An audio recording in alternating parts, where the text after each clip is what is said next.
evening and welcome to the evening news for today, Thursday, January 18, 2024. I am Jemima Holmes. Thank you for tuning in. Now let's take a look at some of the lead stories tonight. GDF to acquire 4 new helicopters, marine assets from $42.2 billion proposed budget. Man wanted for LINDEN shallow grave murder arrested in Suriname. MANIKCHAND MULLS review of Juvenile Offenders Act amid surge in school violence. RIPRAP Sea Defense washes away exposing quarantine post, and CORRIVERTON market vendors beg for compensation for goods damaged in 2023 fire. Now for the news in detail. The Guyana government has allocated a significant portion of the $1.146 trillion in Budget 2024 to bolstering the country's defensive capacity. In our lead story tonight, we report that the $42.2 billion proposed for the Guyana Defense Force will see the procurement of 4 new helicopters as well as marine assets to police the country's exclusive economic zone. Here is more. In Budget 2024, government has earmarked some $42.2 billion for the building of capacity and boosting the assets of the local security sector. During a press conference on Thursday, Vice President Dr. Barjaglia disclosed that the government is having talks with Bell for the procurement of 4 new helicopters. We're in discussion with Bell for the purchase of 4 smaller helicopters, which would assist not just the Army, but the police in training and also policing, because they'd be equipped with a whole range infrared technology, etc., so that in case the police would also have a greater capacity. But things along those lines. It's more defensive capacity.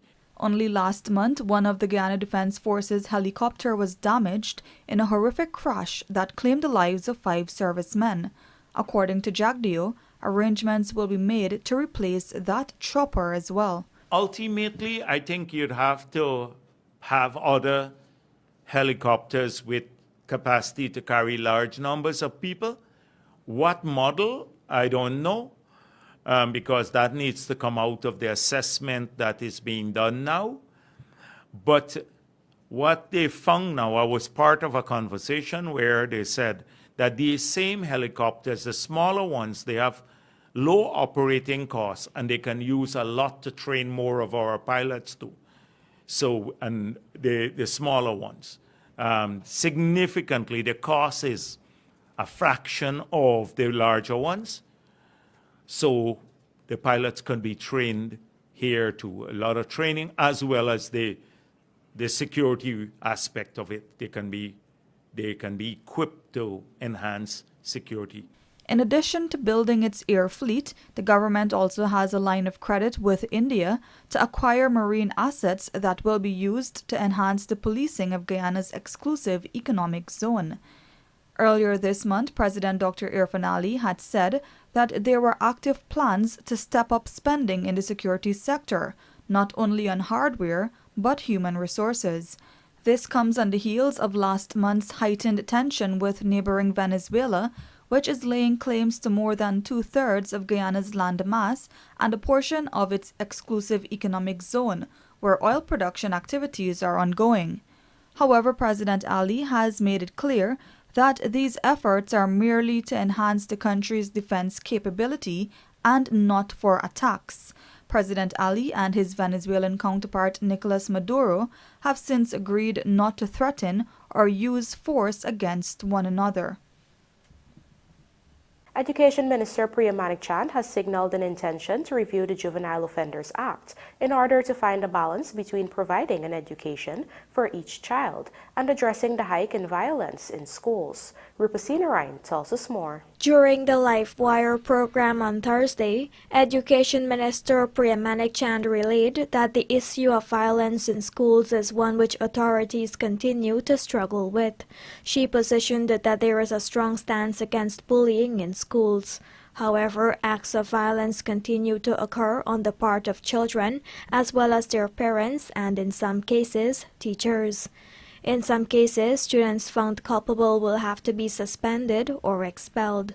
We have decided that we can't, in walking the very fine line of trying to educate each child, we can't let any single child disrupt an entire school, harm other children, hurt them, bully them, emotionally and or physically scar them. A full investigation or inquiry is usually taken. And we may have to suspend and expel in those circumstances. We're trying very hard to make sure we have sessions, pastoral type care sessions with all the students, so we explain to them what's happening. And the country will have to have a relook at our juvenile offenders bill. The former government had dissolved the New Opportunity Corps, a facility for juvenile offenders where they were given a chance to complete their education.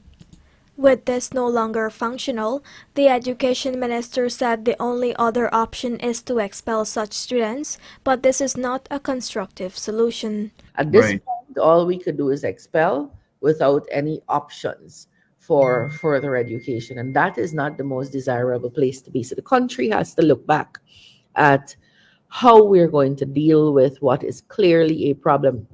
You know, it's not a problem here in Guyana alone. This is something most countries around the world face, and we also have to have a look at within our homes. What we're saying to our children. Another issue which has attracted the attention of the ministry is lateness and absenteeism. Efforts have been made on the part of government through the breakfast program to make it easier for children to show up to school. Indicating that it is not a fault of the ministry, MANIKCHAND nevertheless stated that this must be looked into at the level of the household. Those kids are being offered breakfast. So it can't be I didn't have anything this morning, I had to run to the market and buy something. All you have to do is get up and make sure they put on their clothes, comb their hair, and send them to school. What is the home's duty and responsibility and role in building out a Guyana where all our children have opportunities and access to education? So there has to be a careful examination of that also. And responsible political leaders will get into communities where people listen to them and tell them some of these issues. It can't just be what we're doing wrong or what we're not doing wrong. Where is your responsibility? Where does it end? And how well are you fulfilling that duty? The Guyana government will be injecting $135.2 billion into the education sector for 2024 in furtherance of its drive of realizing world-class learning opportunities, grants to students, and better learning facilities. Rupa Sinarain, The Evening News. A section of the RIPRAP sea defense along the Corentyne coast has been washed away, leaving that vulnerable coast exposed to the Atlantic Ocean. Andrew Carmichael reports that the RIPRAP sea defense was constructed 3 years ago after sections of the beach being used for farming began falling prey to the ocean. The breach in the sea defense at number 59 village along the Corentyne coast has not been reported by regional authorities. Boulders from a section of the RIPRAP were seen scattered along the beach. The contract to execute the work was awarded to ANS Construction in December 2020 by the Public Works Ministry, and a few months later it was completed. But 3 years after its completion, the RIPRAP sea defense has started to give way, no longer being able to withstand the ocean's constant banging. The project was deemed necessary back in 2020 following massive erosion of the then sea defense. Activist Gobin Harbajan told his newscast that more of the sea defense will deteriorate if immediate action is not taken. Today, at the 61 entrance,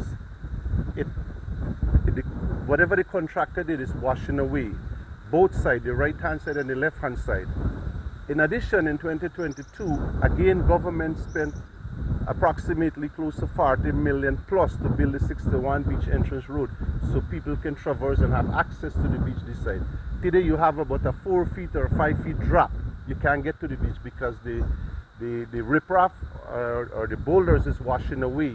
Harbajan, who works out of the office of the president, feels that the government is not getting value for money, noting that around the Caribbean, similar sea defenses are constructed and last for decades.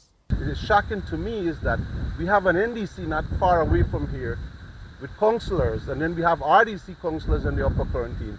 And this matter should be highlighted and addressed at the ministry level or at the higher authority to get back the engineer and the contractor to come and see what's going on here. Because this is the last bank. If the water right up, then it goes straight into the areas where the people have the coconut shell and farming. Then the residential areas right here. Yesterday, I personally engaged the office of the vice president, and I sent photos and videos, and I show them what's going on. That should have been done through the engineer or someone level. We must hold engineers and contractors accountable for shady job that's going on in the country and in the region. For the evening news, Andrew Carmichael.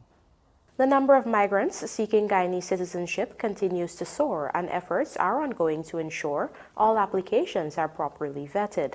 Find out more in this Trishelle Sobers report. Among those seeking Guyanese citizenship are overseas-based Guyanese and Venezuelans who claim that their reason for migration is in search of jobs and better economic opportunities for their families. To date, there are 28,000 recorded Venezuelan migrants in Guyana. During his ministry's 2023 end-of-year presser, Home Affairs Minister Robeson Ben highlighted that while the interest was sparked by Guyana's economic growth, the number of applications flooding the ministry was not expected and continues to increase. Nevertheless, his ministry's Immigration Support Service is working assiduously to process all applications received. There are a large number of people who have to get updates and upgrades in relation to documentation, which they have. 355 are currently there for naturalization and registration. And for descent, 632. And the descent are usually persons from various countries who are, of Guyanese descent, children of Guyanese in the United States or Canada, Venezuela. Further, Minister Ben disclosed that due to government's robust and stern interventions, gone are the days whereby persons illegally enter Guyana or traffic foreigners, especially women and girls. Persons who in the past were passing through Guyana and being given visas and so on to come to Guyana, but were no longer here. We have gotten a strong hold on that issue, and I think we've cleaned up issue relating to the smuggling and trafficking of persons. We have still managed, and maybe I should say easily managed, to retain Tier 1 in the U.S. State Department's issues in relation to questions of trafficking in persons. During his 2024 national budget presentation on Monday, Finance Minister Dr. Ashni Singh disclosed that government has successfully processed more than 400 remigrant applications last year. This signifies a 9.8 increase when compared to 2022, and the number of people who applied for remigrant status in 2023 were 68% higher than the figure in 2019. Further, Dr. Singh disclosed that more than 15,000 passports were renewed for members of the diaspora, with an excess of 2,000 second-generation Guyanese registering for the first time for their Guyanese passport. Trishelle Sobers, Evening News. Coming up, man wanted for Linden shallow grave murder arrested in Suriname, and over $461 million worth of illicit drugs taken off the streets last year, says Kanu. Do stay with us. More news ahead.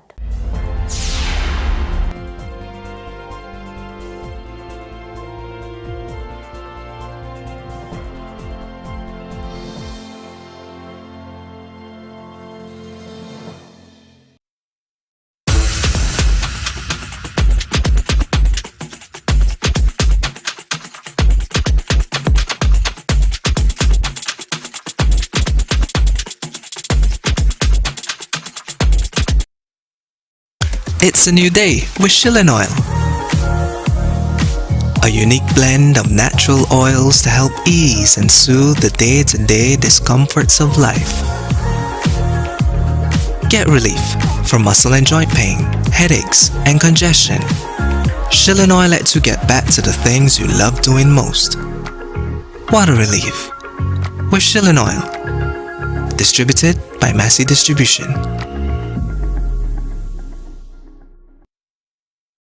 Ladies and gentlemen, are you ready to kick off the new year with a bang? Digicel has an offer that'll make your January extra special. Imagine winning up to $1 million in free groceries in Digicel's $6 million groceries extravaganza.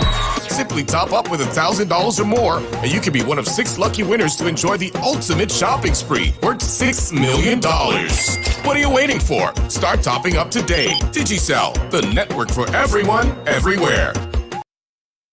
Looking to bring your dream home to reality? Or simply taking on a home improvement project? Then National Hardware Limited is where you should start. Let us put that touch to your home.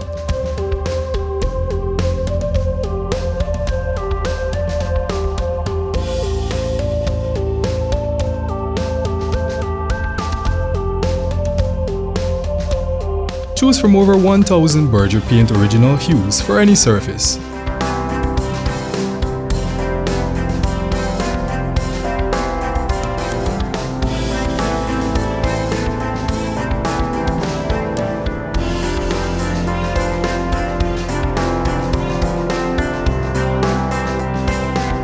We are known for our trusted brands such as Westinghouse, Philips, Sadco, Rubbermaid, Pyrex, Gibson Home, and so much more. National Hardware Limited, your do-it-best store. Located in downtown Georgetown and industrial site Rhymeville.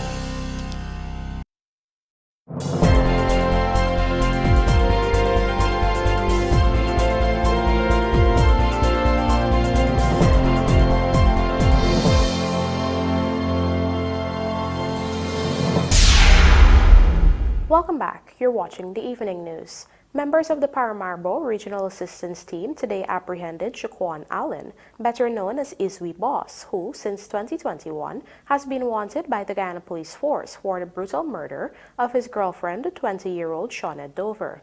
The victim was said to have been buried in the suspect's backyard after the murder. A younger sister of the victim, who had witnessed the shooting, had alerted police about the case. With guidance from that sister, the victim's body was found in the yard. Allen had since managed to hide from the police.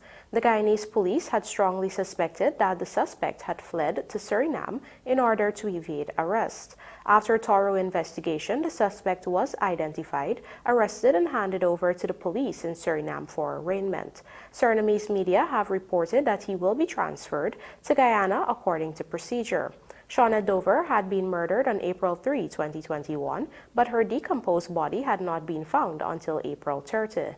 On the evening of April 3, 2021, Allen had reportedly shot Dover to the face and had then buried her body in his backyard. He was allegedly assisted by his father and the victim's 15-year-old sister, who has since been charged with accessory after the fact of murder.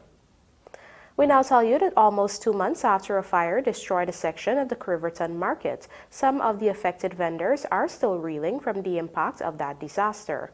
In an interview with our Berbice correspondent Andrew Carmichael, some of the vendors detailed how they are struggling to get by and are begging for compensation.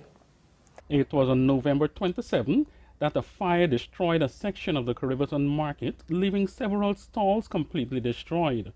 The fire department later said that an electric fan which was left switched on and in one of the stalls of the CORRIVERTON market overheated and caused a fire which gutted sections of the facility. Some of the affected vendors have not been able to return to the market, while others have opted to utilize the road to ply their trade. Apart from the stalls that were destroyed in the fire, scores of stalls were also affected and merchandise destroyed. Those vendors are calling for compensation. Miss Mati Bishram has been vending in the CORRIVERTON market for 23 years and occupies 9 stalls. The fire service, when they out the fire from the market, they use the seawater from the Corentyne River, and that caused the damages for my clothes and plenty losses I have.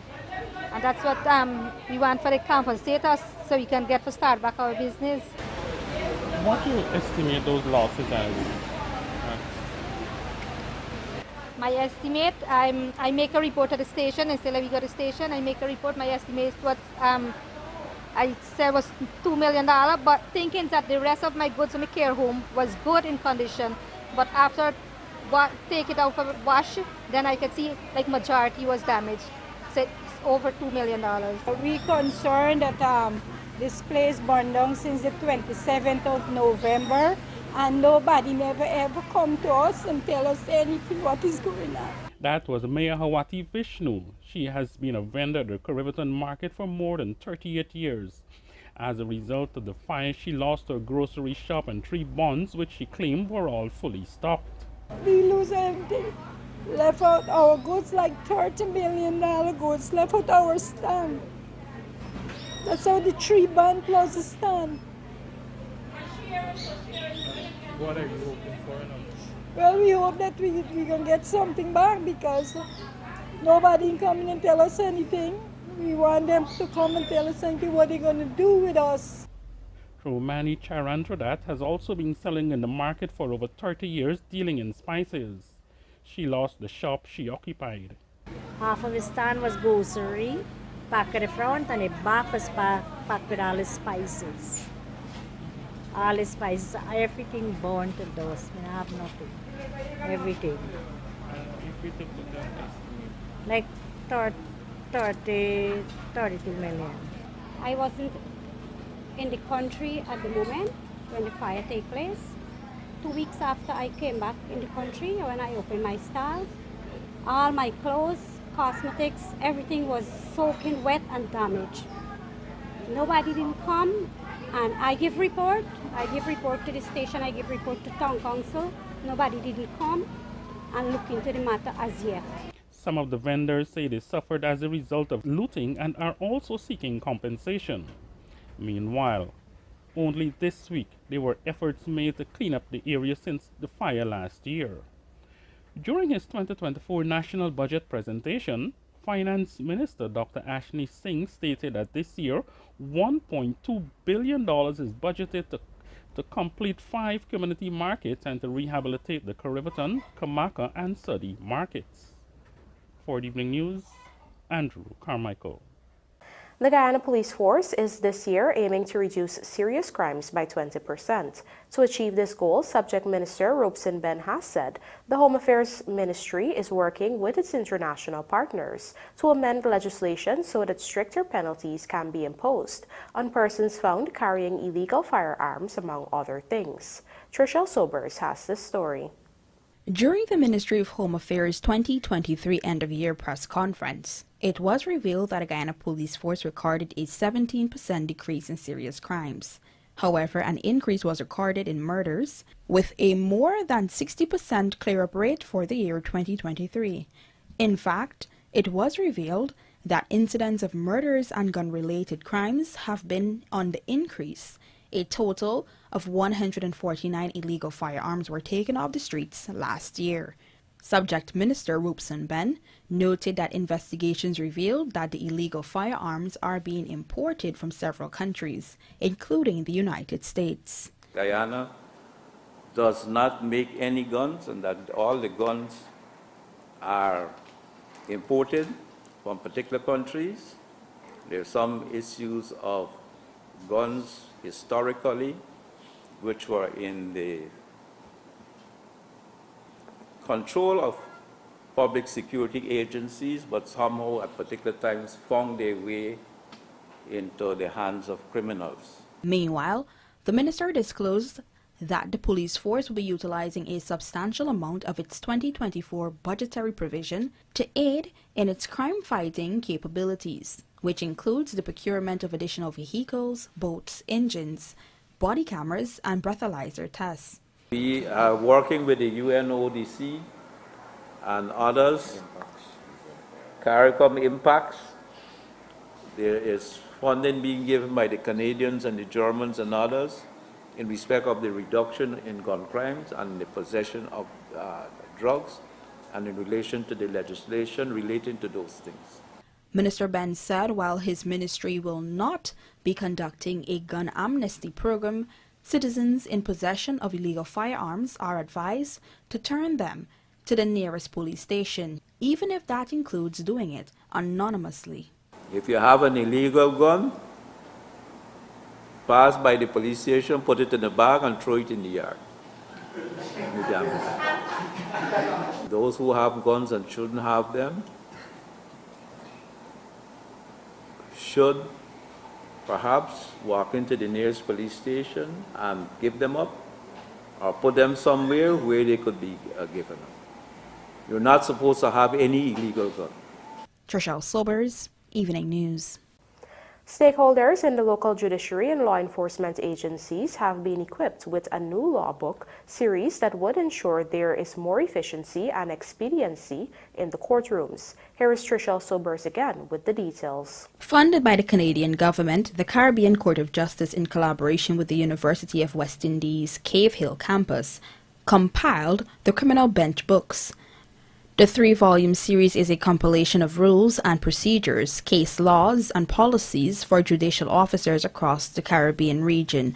On Wednesday, Attorney General and Legal Affairs Minister Anil Nanlal handed over copies of this book series to local stakeholders. He underscored the importance of these bench books in ensuring efficiency and timeliness during court proceedings. This book, I believe, will provide tremendous assistance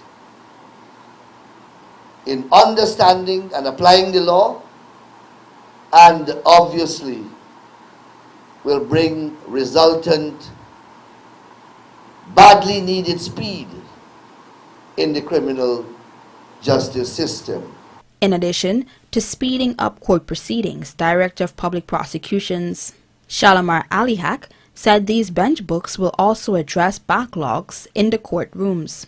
So we will have timely disposal of cases, a reduce in the backlog, and prevent us from building or backlogging. I thought of that term, because we clear up a backlog and then when we look at it, another backlog has been created.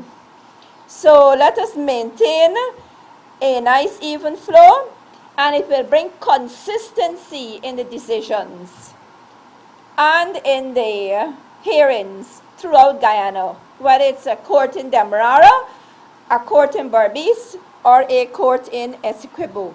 The book was distributed to the magistracy, the upper judiciary, police prosecution officer, special prosecutors, the director of public prosecutions, as well as a special organized crime unit of the police force, the Customs Anti-Narcotics Unit, and the Guyana Revenue Authority. While government received limited copies of the bench books, permission was received for Guyana to replicate copies and distribute to key stakeholders locally. This exercise was done under the support for the Criminal Justice Project, funded by the Inter-American Development Bank. Criminal bench books are essential for judges, for magistrates, to ensure that they are providing the most recent legal developments and implementing best practices around the country and way advance of the Caribbean region. These resources provide a comprehensive guide to the law and procedures in criminal cases. The effort in the past to put together these publications will fill the void and help us to achieve more consistency, predictability, and transparency in summations. Trishelle Sobers, Evening News. Over $461 million worth of illicit drugs were taken off the streets last year by the Customs Anti-Narcotics Unit. This is according to CANU in a statement released on its performance for the year 2023. According to the unit, last year it seized approximately 1,363.28 kilograms of narcotics, consisting of cannabis, cocaine, ecstasy, and hashish. A breakdown of the seizure shows it consisted of 1,287.88 kilograms of cannabis, 75.17 kilograms of cocaine, 0.124 kilograms of ecstasy, and 0.102 kilograms of hashish. According to Kanu, cannabis was the illicit drug most seized, accounting for 94% of the total drugs seized for the year, with approximately 73 separate seizures. Meanwhile, Kanu said it successfully seized narcotics with a street value of approximately 461.5 million Guyana dollars. Specifically, the total cocaine seized had a value of 75,170,000 Guyana dollars, while cannabis had a value of 386,364,000 Guyana dollars. Further, the unit made a total of 80 arrests, consisting of 70 males and 10 females. However, only a total of 54 persons were charged. During the year, the unit achieved a total of 47 convictions. And now for a look at the bridge reports. There will be no retraction for the Demerara Harbour Bridge on Friday, January 19, 2024. However, the Berbice River Bridge is expected to be closed at 10:45 on Friday, January 19, 2024, for a period of 1.5 hours. 4 Windies women announced retirement and Windies versus Australia tests. Joseph shines, but Windies batting collapses again. Details of these stories and more in the Sportcast, sponsored by MacCorp, coming up on the other side of the break.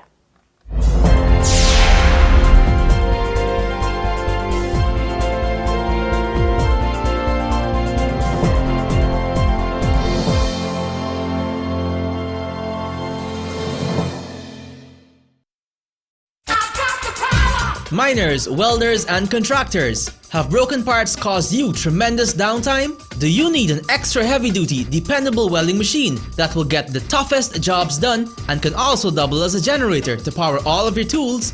Well, your #1 industrial solutions provider, Sylvies, has you covered. We currently have in stock the Hobart Champion Elite Arc Welder and Generator. This capable electric start generator produces up to 11,000 watts of AC power to run tools, work lights, or backup power during an outage. It can simultaneously deliver 150 amps weld output and 8,000 watts of generator power, and can run up to 14 hours on one 12-gallon tank of gas. This portable generator handles mild steel, stainless steel, and cast iron with a maximum thickness of ½ inch in a single pass. So what are you waiting for? If you can't make it to our 31 High and Hatfield Streets Georgetown location, we can deliver. Give us a call on 227-6226 or WhatsApp us on 623-7755 or visit our website sylviesonline.com. Sylvies Industrial Solution, proudly serving Guyana for over 4 decades.